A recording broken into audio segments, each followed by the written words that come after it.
दोस्तों हाल ही में ही हमने देखा है कि हमारी नौसेना के लिए S4 स्टार पनडुब्बी को लॉन्च कर दिया गया है और ये पनडुब्बी लॉन्च होते ही अब भारत ने अपने पूरे ही फोकस को अपनी S5 क्लास की पनडुब्बियों के ऊपर शिफ्ट कर दिया है। जो ये हमारी S5 पनडुब्बी होने वाली है, ये पनडुब्बी 13,000 टन के डिस्प्लेसमेंट के साथ में आने वाली है और ये भारत द्वारा बनाई जाने वाली सबसे मैसिव पनडुब्बी होने वाली है। इन पनडुब्बियों की घातकता का आप केवल दो बात से ही आइडिया लगा सकते हैं। पहले आइडिया में आप ये चीज देख सकते हैं कि जो हमारी न्यूक्लियर अटैक सबमरीन होने वाली है, जिसको जल्द ही भारत द्वारा बनाना शुरू कर दिया जाएगा, ये पनडुब्बी भी 10,000 टन डिस्प्लेसमेंट के साथ में आएंगी। लेकिन जो हमारी S5 क्लास की पनडुब्बी होने वाली है, ये 13,000 टन डिस्प्लेसमेंट के साथ में आएगी। दूसरा आइडिया आप इस बात से लगा सकते हैं कि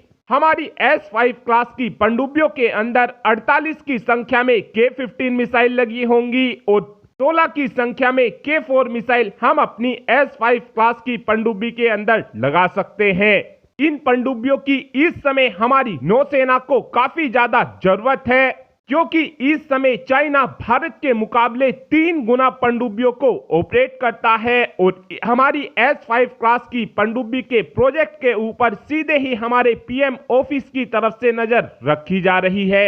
S5 क्लास की पनडुब्बियों को लेकर शुरू में हमारी नौसेना की तरफ से ये प्लानिंग की गई थी कि हम S5 क्लास की पनडुब्बियों को 6 की संख्या में अपने बेड़े में शामिल करेंगे, लेकिन लेटेस्ट इंफॉर्मेशन के अकॉर्डिंग अब बताया यह जा रहा है कि हमारी नौसेना के लिए 4 की संख्या में S5 क्लास की पनडुब्बियों को लिया जाएगा। इन चारों ही पनडुब्बियों को 2 अलग अलग फेज में हमारी नौसेना को सौंपा जाएगा और इन पनडुब्बियों की कीमत हमको 20,000 करोड़ के आसपास पड़ने वाली है। इन पनडुब्बियों को लेकर अब मैं जो आपको बताने वाला हूं, इसको सुनकर आप तो हैरान होने ही वाले हैं। साथ में इस बात ने इस समय चाइना की नींद को पूरी तरीके से उड़ाकर रख दिया है, क्योंकि अब बताया यह जा रहा है कि जो हमारी S5 क्लास की पनडुब्बी होने वाली है, इस पनडुब्बी के अंदर हम अपनी K-4 और K-5 मिसाइलों को तो लगा ही सकेंगे, साथ में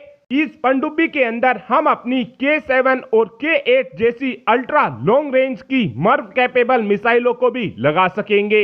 यहाँ पर मर्व कैपेबल मिसाइल का मतलब यह होता है कि इस मिसाइल के अंदर 8 से 10 वॉरहेड को लगाया जा सकेगा और सभी वॉरहेड अपनी पोजीशन को हवा में काफी तेजी से बदल सकेंगे, जिस कारण दुश्मन देश के डिफेंस सिस्टम इन मिसाइलों का पता नहीं लगा सकेंगे।